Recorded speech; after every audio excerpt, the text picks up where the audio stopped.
Right. Okay. We are ready to start. All right. Let's do this. Okay. Yep. So welcome. Yesterday we're doing looking at the Rust book. I mean, we've been looking at the Rust book before now and Rustlings. I think yesterday we were looking at the section on error handling and iterating over errors. Yep. And I think now we can actually, and then we also wrote like, we tried out the examples. We wrote some code and so all of that. I mean, like, try to use the APIs that were available in the iterator API. And now we will continue with, I think we should do the Rustlings exercise, yeah, in this section because I haven't gone through all of this. So let's, I think I have the program running. Yep. So yeah, we should do the errors. Yeah. I'm gonna move this closer. Yeah, so should be on this file. So let's see. Let's see. What are we supposed to do? Let me turn on the music. Hopefully it's not so loud. So so this function refuses to generate text to be printed on a name tag. If you pass it an empty string, it'll be nicer. It will explain what the the function refuses to generate text to be printed on a name tag. If you pass an empty string, it'd be nicer if it explained what the problem was instead of just returning none. Okay, thankfully Rust has a similar constraint to option that can be used to express error conditions. Change the function signature and the body to return results string and string instead of option string. So this is the generate name tag text function. It takes a name string and now it's returning the option of string type. So if name is empty, then it's just returning none right now. So sorry, I didn't I need I'm trying to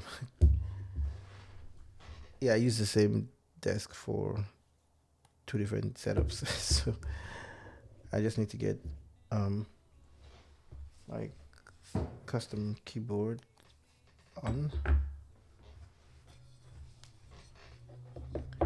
Okay, we have it now. You can go on. Yep. So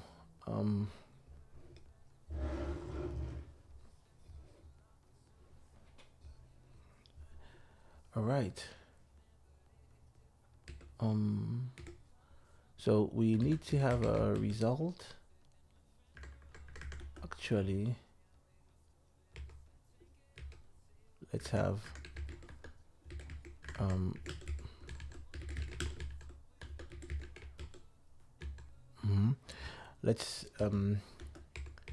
let's bring result into scope so that we can use it, yeah. And then now I can use oh wait, sorry,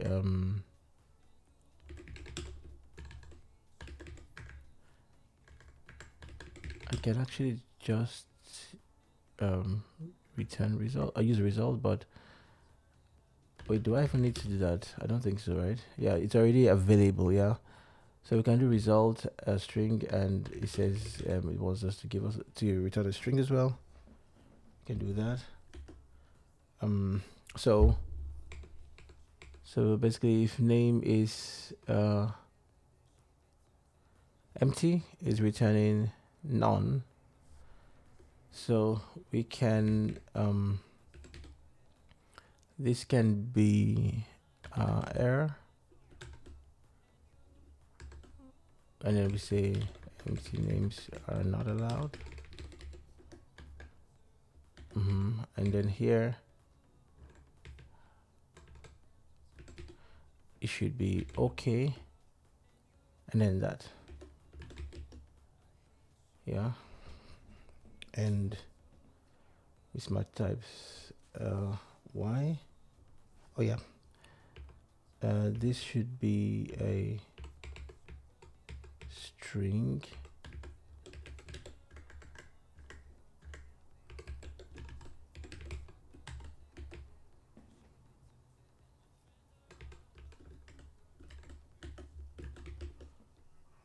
Why does this feel a bit weird?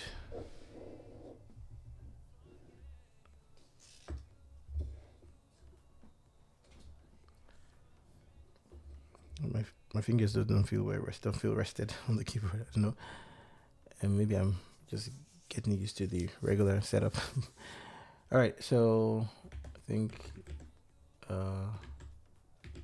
that's it. Yeah, that's fine. And what else? So that's it, right? And this is a test here. So it's asserting that generate name tag, and you pass it Beyonce to string that as deref. Okay, what does this do actually?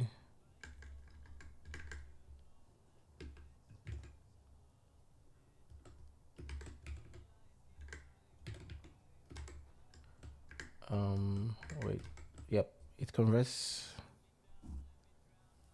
as deref, converts from result t to result,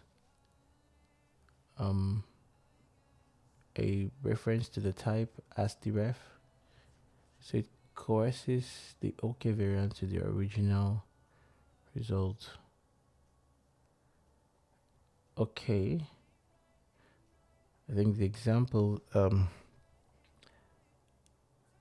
tells the story. So we have x result of string and u32, y is string slice and reference to u32 type, and when we call as deref on x, right,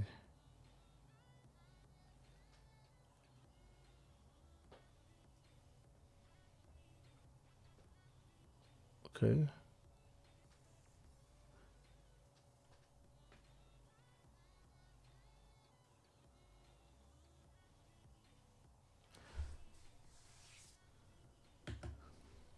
Okay, so that's it. I think this should work. We can probably see that from, wait, where's this? Come on, yep. Is this still functional? Probably not, right? I don't think this is functional. I'm gonna restart this. I think it's okay. So we have an error there. So this is just running the Rustlings program. Oh yeah, aren't and are not. It's just this test that's failing here.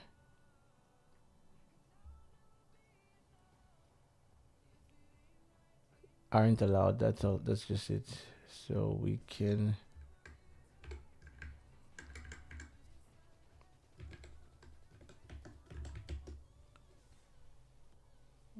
Most likely it passes now. Okay, it does. But wait. So here they do string new as ref. So they pass an empty string to it.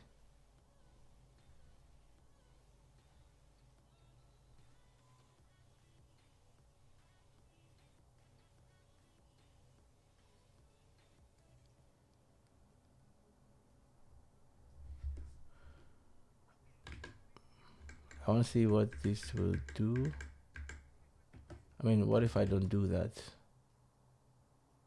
Yep. Okay.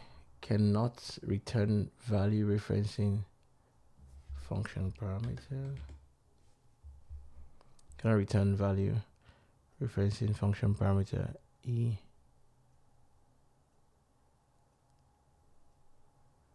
Returns a borrowed returns a value referencing data owned by the current function. Is borrowed here. Right. So okay, yeah, okay, that's what. So this will give us the reference to the type here. So basically, like what we saw in the example, and that's why. Yeah, this is owned. I mean, the what's returned is owned, and that's why it cannot do that. But when we, yeah, we're just getting the reference. I think that's it. That's fine. We got that. Let's move to the next one. Yep. So, what is this now? Say we are writing a game where you can buy items with tokens. All items cost 5 tokens. And whenever you purchase items, there's a processing fee of 1 token. The player of the game will type in how many items they want to buy, and the total cost function will calculate the total cost of the items. Since the player typed in the quantity, we want to get it as a string. They might have typed anything, not just numbers. Right now, the function isn't handling the error case at all. What we want to do is if we call total cost function on a string that is not number, that function will return a passing error. In that case, we want to immediately return the error from our function and not try to multiply or and add. There are at least 2 ways to implement. They both are correct. Okay, but one is a lot shorter. So let's see. So we have a total cost function that takes item quantity as a string slice and it returns result or passing error. Result of either 2 or passing error. Yeah, we do all these things here. So we handle the error case. So we want to try to pass the string slice to an i32 value here. So it says if it fails, yeah, we want to return the passing error. Cannot multiply. Yeah, so this is just quantity here. I mean, we can automatically use the question mark operator here. That's one thing we can do, the easiest thing we can do. I mean, I think that's there are other ways, but this is pretty straightforward. There's nothing else that's simpler than this or more straightforward than this. Yeah.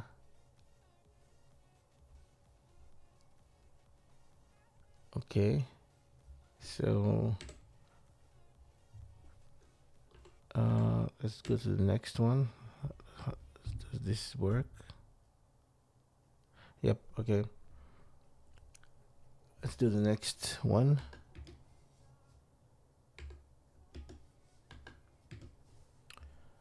This is a program that is trying to use a completed version of the total cost function that from the previous exercise.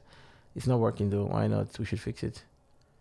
So we shouldn't change this function. Okay, that's also what they did here. Question mark operator. So we should fix the compiler error by changing the signature and body of the main. So anyway, what happens here? We have a tokens, which is a mutable variable, set to 100. Pretend user input as this. You don't want us to change this line. Wait, so the compiler error is that the question mark operator can only be used in a function that returns result or option. Okay, I think that's pretty clear. So main should return a result of unit type or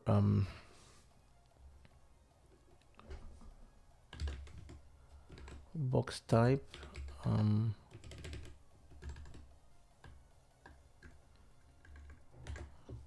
Wait.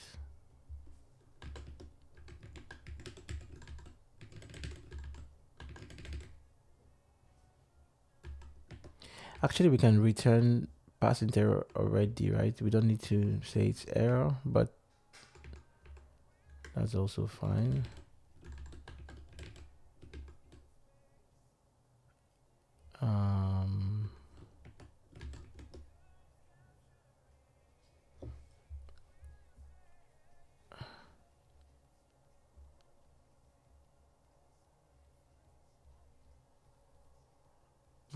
What is that? There's a problem here. I failed to resolve this. Oh, I think it's so.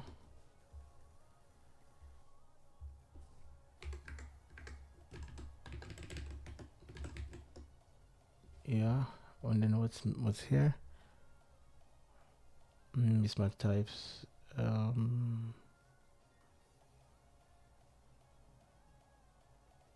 So we shouldn't change this line.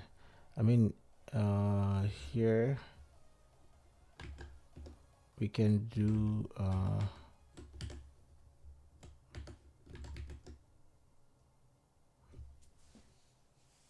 that.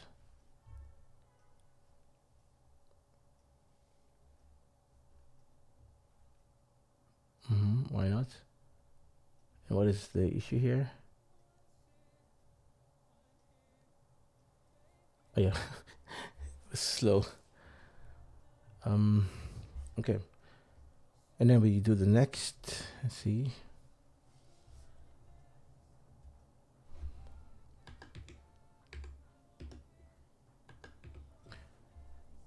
Okay, so we have an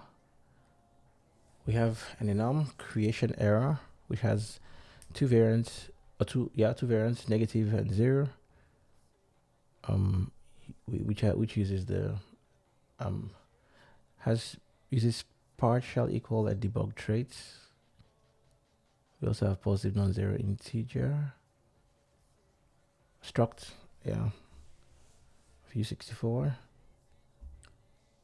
and we implement. We have a method new for positive non-zero integer here, which tries to create. This function shouldn't always return OK. What does it try to do? It just returns a result of positive non-zero integer and whatever value that's there, okay? And it doesn't say what we should do. There's no to do. Okay, there's a to do here. This function shouldn't always return an OK. Read the test below to clarify what we should do. Okay, what is in the test here? So test creation, it tries to assert that positive non-zero integer, what we call the new method, and pass in the value 10 here. Should return OK. Should return the result with the type and okay. So I think this would be fine. This would assert the test creation. This first one would be fine, and the other one is positive non-zero integer. When we say -10, yeah, and then this would be -10 would return us an error, and it will be negative. Okay, so that's this here. So we can use a simple. Oh wait, there's a third case, right? When it's 0, it should return 0. I think the easiest thing to do is just if, else, if, and else.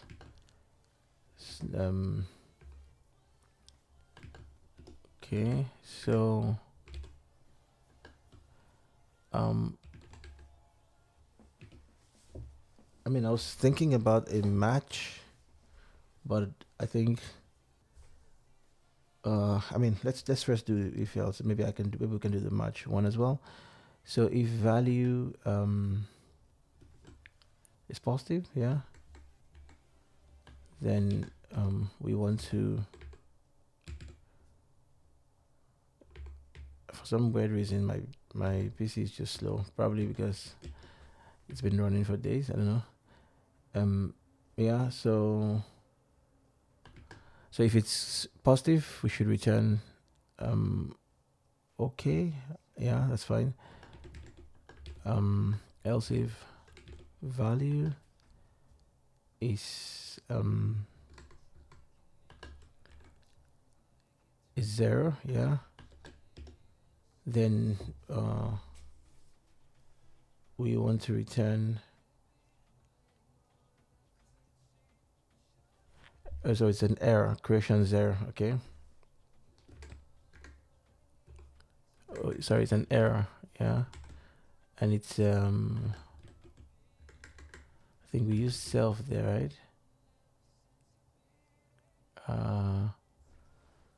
Wait, hold on. That was self, which is self is positive non-zero integer. Oh yeah, okay. Yeah, positive non-zero integer. And that was a creation error. Yeah, so it's not self that will be returned from there. It's going to be a creation error. 0. Yep. That's what will be returned from there. And then we say else should return error, creation error, negative.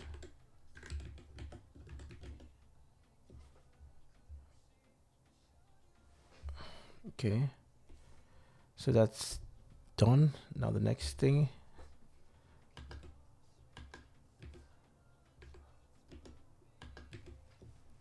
the next one is oh, okay, the same.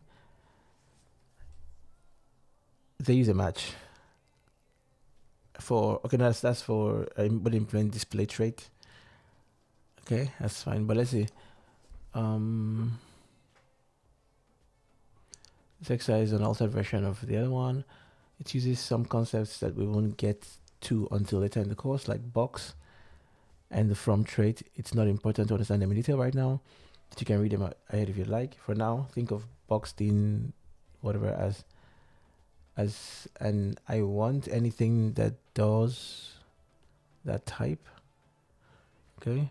In short, this particular use case for boxes is for when you want to own a value and you care only that it's a type which implements a particular trait. To do so, the box is declared as a type as of type boxed in trait, where trait is a trait the compiler looks for on any value used in that context. For this exercise, that context is potential errors which can be returned in a result. And that's similar to what we did before for the main one, yeah. So let's see. This is required so that creation error can implement error. So we implement error for creation error. So basically, creation error is an error already. It implements error trait. Yeah, and we implement display because it doesn't know how the error should be displayed. So we have to tell it how to do it. So which is why we do this. And based on the creation error, if it's a negative, we display this. Number is negative, or otherwise number is 0. If it's 0, okay, that's fine. And then what? Yeah, so here they use match, which is what I was saying. So they use match guards. This is a match guard. This is a match guard. So you're matching on value, and then you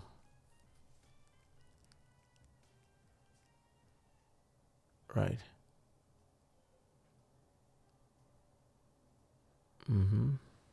Otherwise this, okay.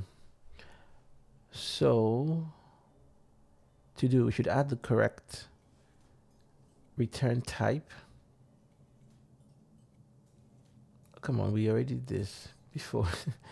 This is the thing with this Rosling's exercise. Sometimes it's very stupid. Like it's, I would expect some complex cases, but it's okay. Add the correct return type. What can we use to describe both errors? It's already what we did before, but whatever. we have error there. Here we just return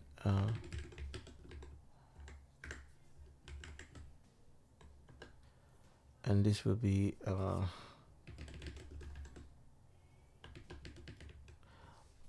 we need to bring this into scope.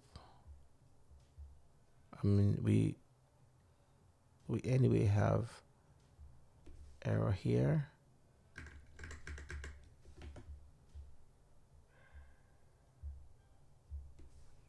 So here we can say, and then here,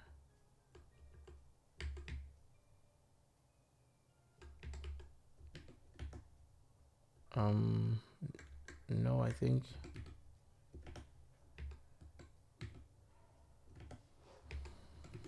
we this would be a box of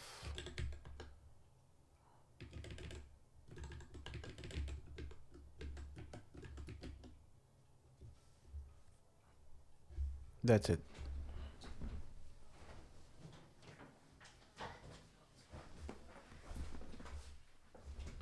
Yep.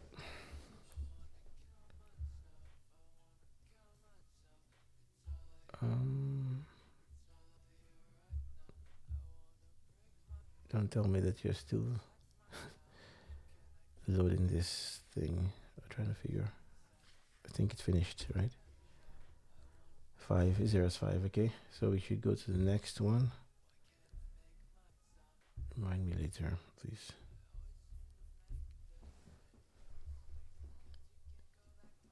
I think we had like 2 follows in this stream, I guess. Or was it one? I don't know. Oh yeah. Thanks for the follow. Just seeing it now, actually.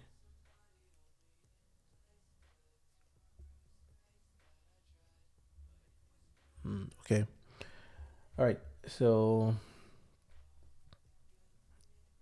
this is error 6. Let's do that one.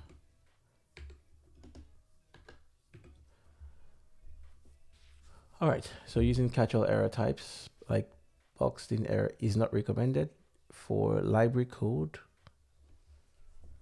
where callers might want to make decisions based on the error content instead of printing it out or propagating further. Here we define a custom error type to make it possible for callers to decide what to do when our function returns an error. So we have a custom error, negative or 0. We also have another enum here, parse non-zero error. This is a custom error type. Okay, that will be using in the parse positive non-zero integer parse. Where is the positive non-zero integer one?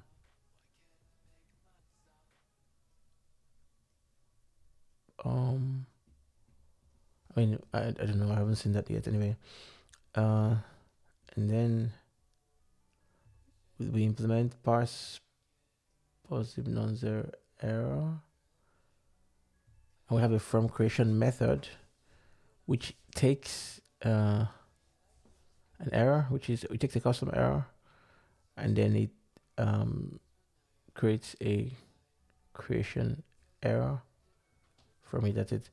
Oh yeah, so we should add another error conversion function here, which is like so. From parse int, so it should be an error from parse int.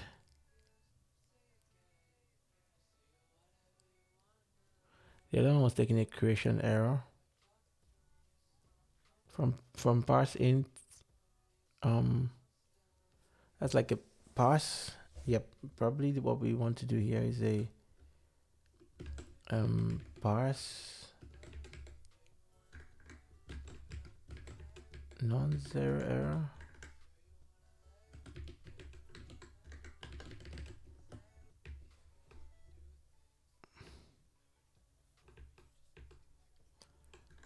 Okay, then we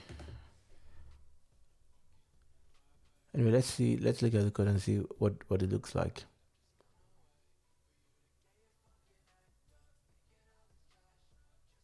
So we have a struct positive non-zero integer this.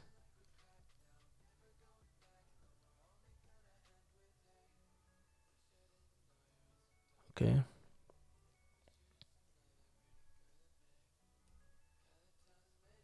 And we implement a new function from positive non-zero integer. We take a value.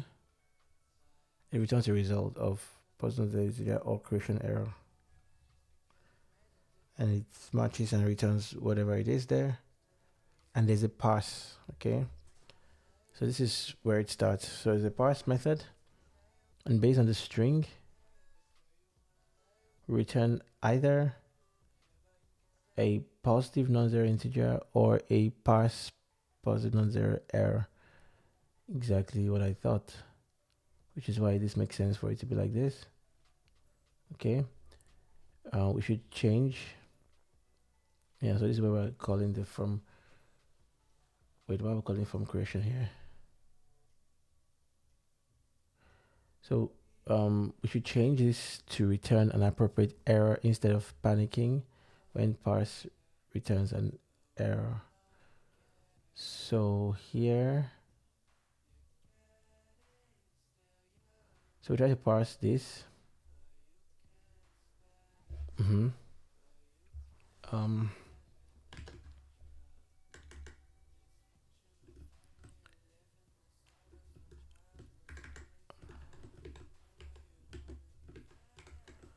Use the superficial operator here to try to parse this. This returns us a result right now. And yeah, it returns a result of I64. Oh, sorry, I'm using 32. 64. Result of I64 or a parseInt error. Yeah. But we want to convert the parseInt error now to what is returned by this method, which is a parse.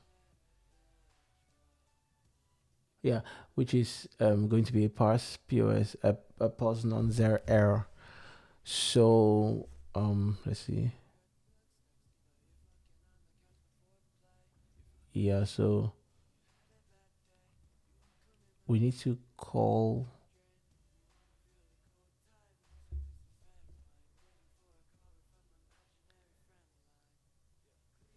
this is already calling from creation here.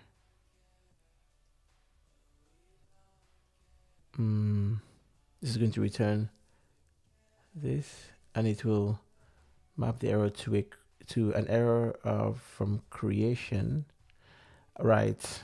So that's creation, but this would be the parse one. So we need to map this to a parse to an error from parse. Yeah.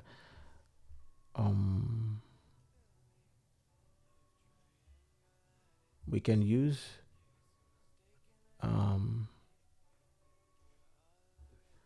yeah, we can do let's do it. Let's do this. Let's map this. I think we really, because this is the result I64 or that, so we can just do map error actually.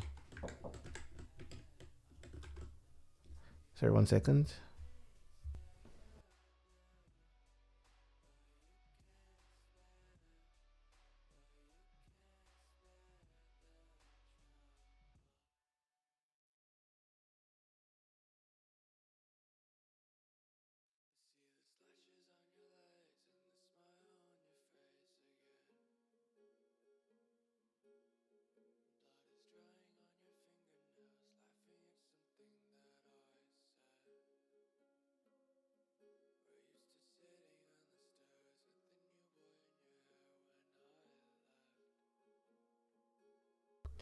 All right, I'm back.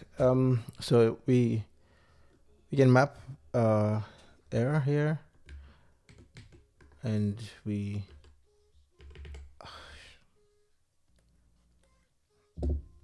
I need to restart this keyboard. Like,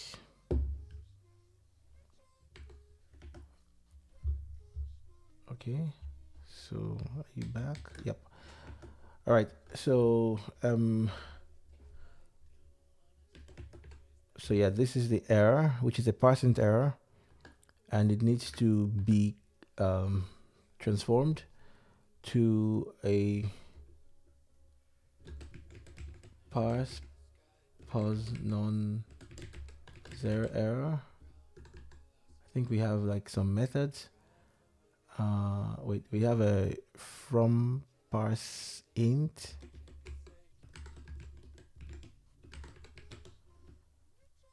Yeah, that takes the error, right? That takes a the error. Wait, what does that take actually?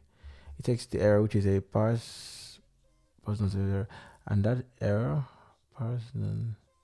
So this is the yeah, the error, and we call parse int on it. Why does it have to be this convoluted?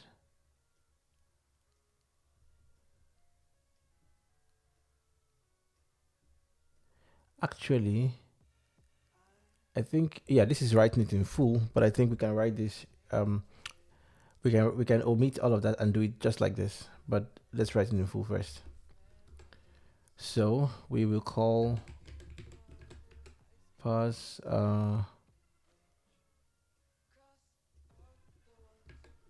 non-zero error. Come on, did I miss something? Oh, I need to add a configuration for this to do auto. When I press enter, I should pick it. But anyway, parse int, and this should be the error. Parse int error. Yeah, and I think that should be it. So now tell me that mismatch types.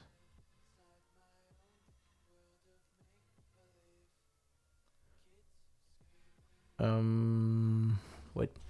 So again, this is, yeah, this is results or that. I think I need to do this.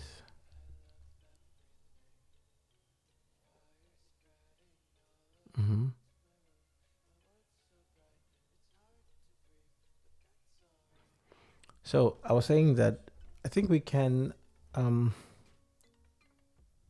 omit all of this, right? And just say map error.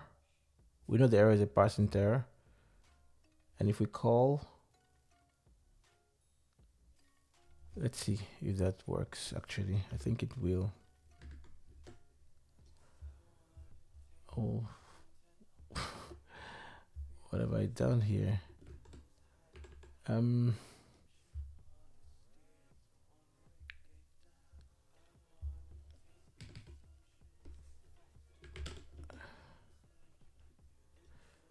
Wait, I think I need to get this back. Sorry. Why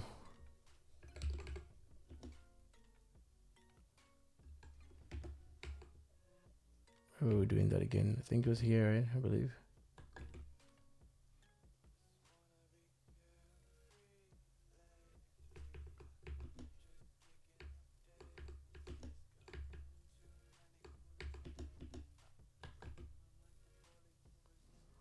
Okay.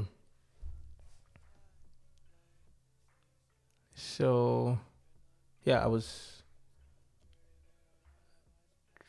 trying. Wait, that did not say whatever. I'm gonna do this, and I'm gonna say dot map error, and I want to say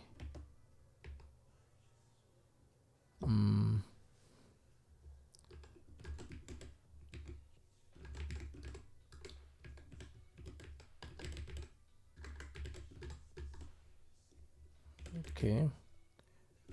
From parse int. That's what I want to say.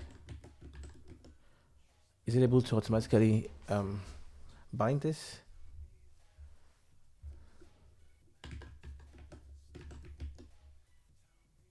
It's not able to do it. That's weird. What's the problem? Type mismatch in function. Expected function signature.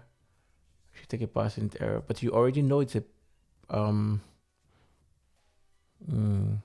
mean, you already know that what is produced from here is a parse int error. Why do I have to specify it to you?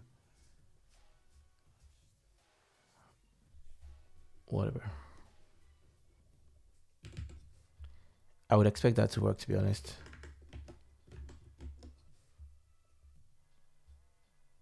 Anyway, we have that. So yeah, we didn't add. Wait, that's true. From parse int.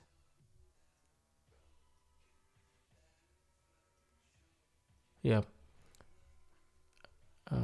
This needs to return. This is returning also a parse positive number. Okay. So we need to implement this now. So you should take a parse int error and know how to create a positive non-zero from there. So let's implement this.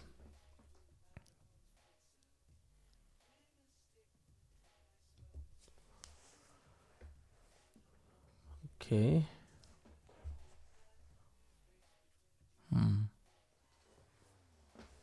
This is I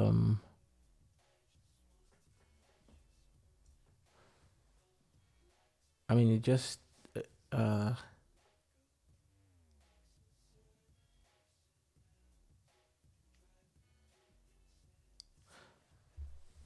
in this case, from creation error actually takes a creation error, and we know that already. But this takes an error that can be either creation or parse int error. So I guess we match on it.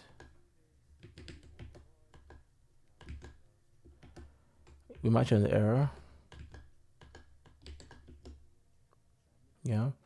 And where it's a where is it parse? Yeah, where it's a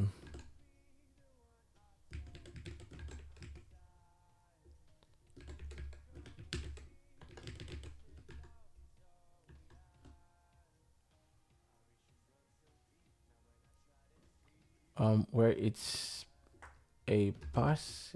What's this?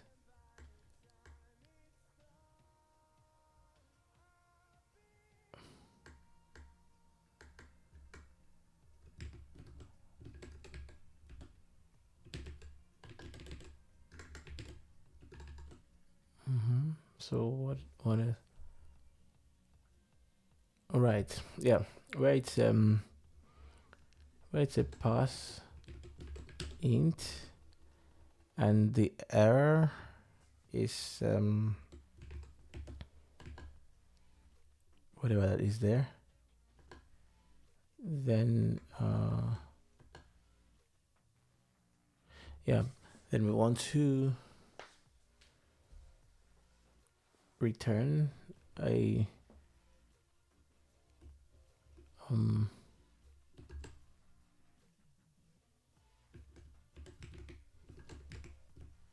I mean, I'll just do self.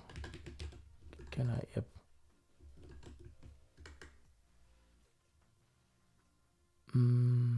We can. This is where we should do the. Yep.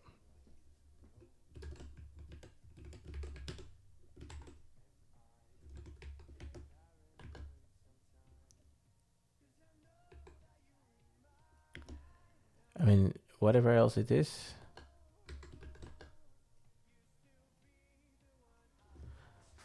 This is the tricky part now. What if the error is because the error can actually be um a creation error, but we don't want to support that because this is specifically for parseInt. Doesn't make sense. Well, the question does make sense here because this should not be this error. If we want to derive a parseInt from this, then we have to get a parseInt error. Here we should not even have to be handling that, to be honest. And this is where I would want to panic, actually. Just why?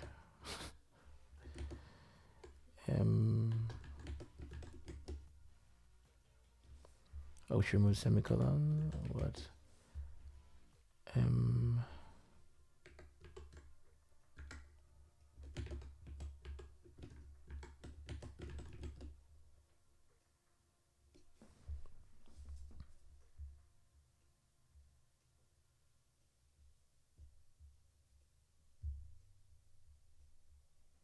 It's passed. I told you, the rustlings are not very good. They're not very good. They were not prepared very well. They're not so deep. Like I don't know. Like I mean, well, this is okay for just getting started. Like hopefully I find something better. What is that? Okay, so it's going to generics now. So I guess we're done with this one. Yeah, so it's generics next. And they only have 2 exercises for generics.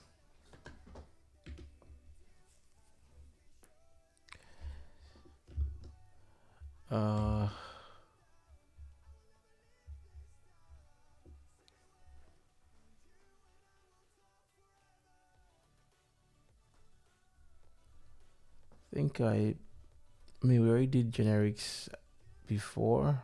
I remember. Yep, we did generics before, and it was. I mean, I can really recap and write the code really, but it's really about struct.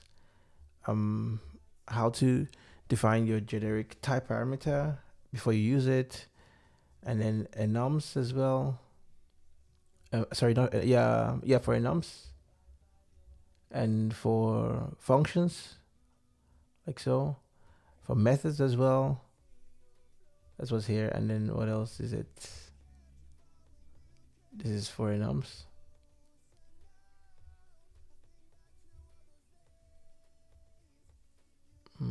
Let's even see.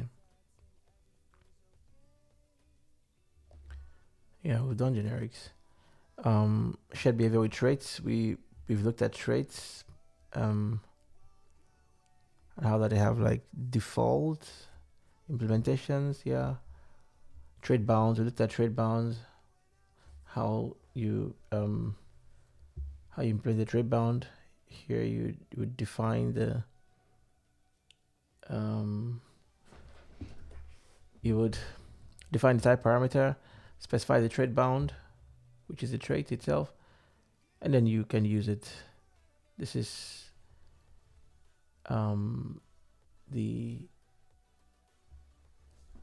this is one way it can be done. Well, I don't really like this way, but anyway, you can use this too. What else is there? How to use trait bounds, multiple trait bounds.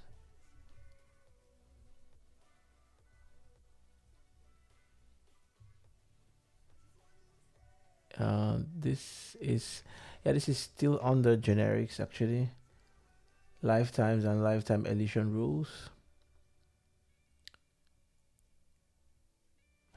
Yeah, I think lifetime elision rules are maybe something I might want to maybe look at again.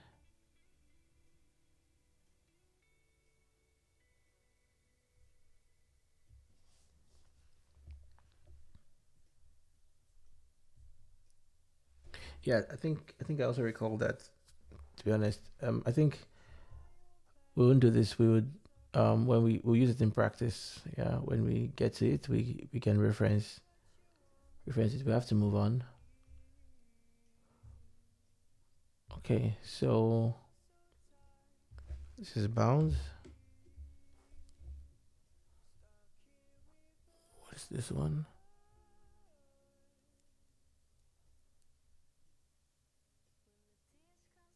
Okay, so let's just quickly walk through this. When working with generics, type parameters are often most use traits as bounds. Yes. So you define your type parameter and then you specify that it has to implement a particular trait, which is the trait bound here. And then yeah, you use it as your input parameter here. So bounding restricts generic types that conform to the bound. Yes.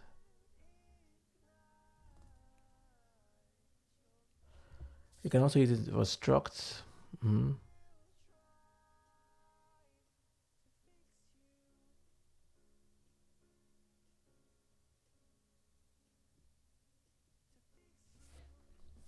Okay.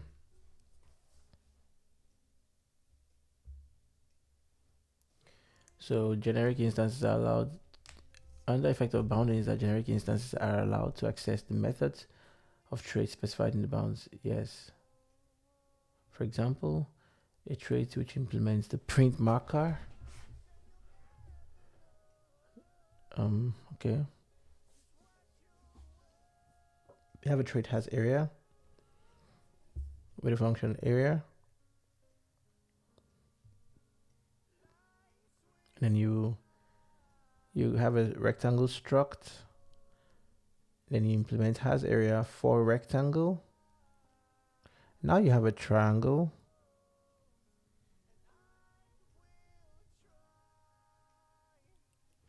You did not implement has area for triangle. And an area doesn't have a default implementation. So what did you do here? Well, the rectangle has uses default debug implementation, debug trait implementation here. So you have a print debug function that takes a type that has to implement the debug trait. Of course, rectangle does that, but not triangle. And then you print like so. So the generic T must implement debug regardless of the type. This will work properly. So a T must implement has area. Oh yeah, so now you also have an area function. Yeah. That creates a type parameter and specifies that it must implement has area. Triangle does not anyway. And then you can call t.area. So for rectangle, you can create a rectangle. Here you also create a triangle. And then you call print debug. It will work with rectangle. Yeah. But you cannot do it for triangle, like we see here. Yeah, if we try to uncomment this, it would complain.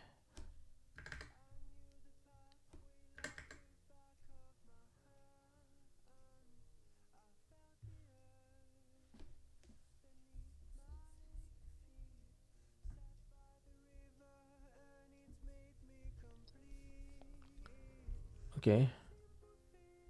Yep, that's it.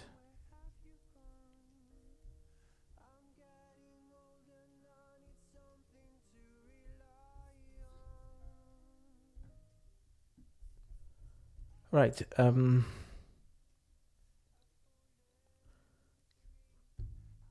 Multiple bounds. By the way, is this still the Rust book? I don't think this is right.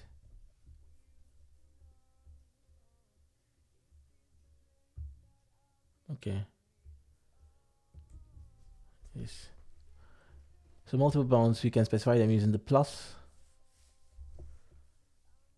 Yeah.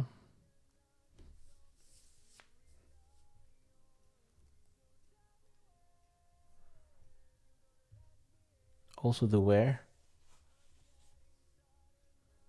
clauses. Yeah, this is too long. I mean, it's not clear at all, but if you separate and you specify your type parameters, I mean, if you define your type parameters and then you use them,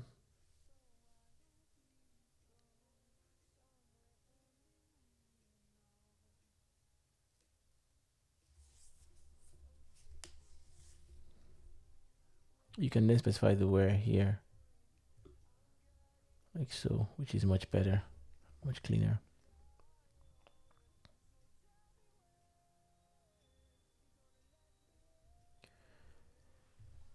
Here we have a print in option trait that has a print in option function here. So it says because we would otherwise have to express this as tdebug or use another method of indirect approach. So requires a where clause. So what do we do here? So we have we implement a generic. We have a generic implementation for print option, so it can print for any type at all, for whatever type, and then we say where option of the type implements debug.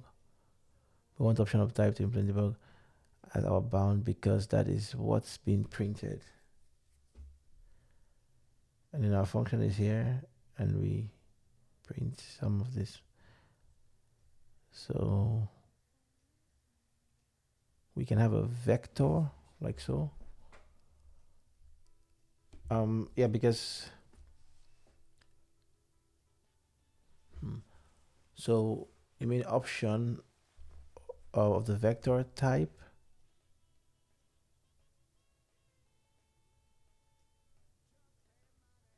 implements debug.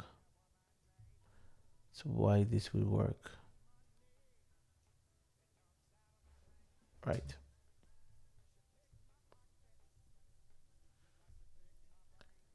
I recall there was this thing about phantom new type idiom, that this new type idiom gives compiler guarantees that the right type of value is applied to the program. Okay, an age verification function that checks age in years must be given a value of type years. So we have struct years, days, and then we're adding 2 days here. We have a function called to days. We also have to years. It's adult. Okay, of type years.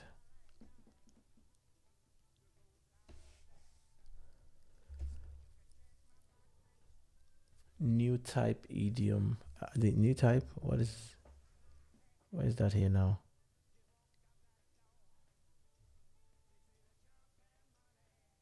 So you have age, years, 25. You have age days, age of 2 days. So it's adult, call it is adult. You also have it's an adult. Then you have it's an adult, and you're calling it's an adult.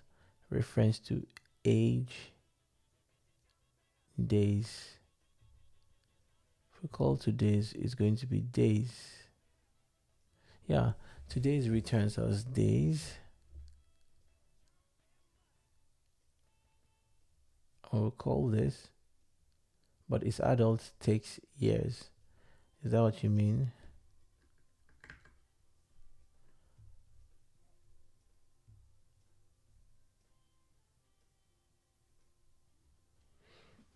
Arguments are not correct.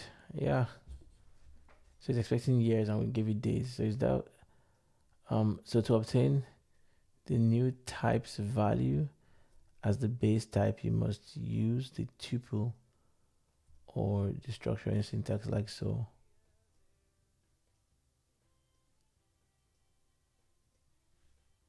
So you have years, you know, say variable years as primitive one, years 0.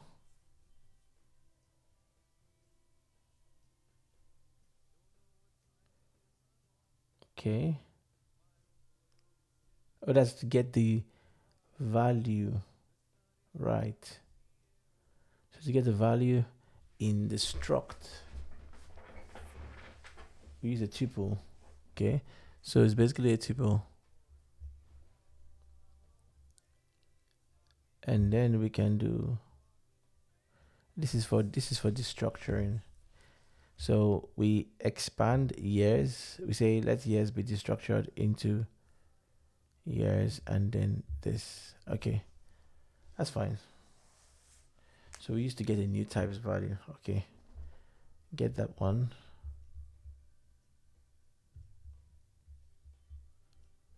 What's next?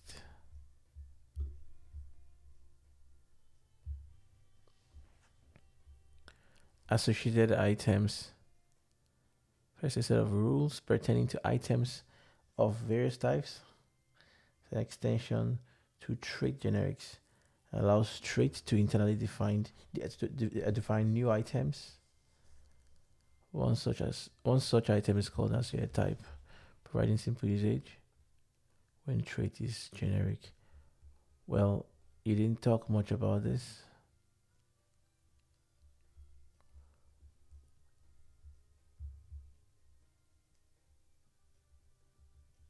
Okay, I think this is where they're talking about it here. Okay, well, I think I'll continue from here tomorrow. Yeah, I think I mean, I wasn't quite happy about the types of problems that they were providing in the Rust, Rust links exercises. I think that they start to be a little low quality. I mean, they've always been anyway, but we're just gonna finish them. Yeah. Okay. Then see you tomorrow. Yeah. Or when next week we do this again. Have a good evening. Bye.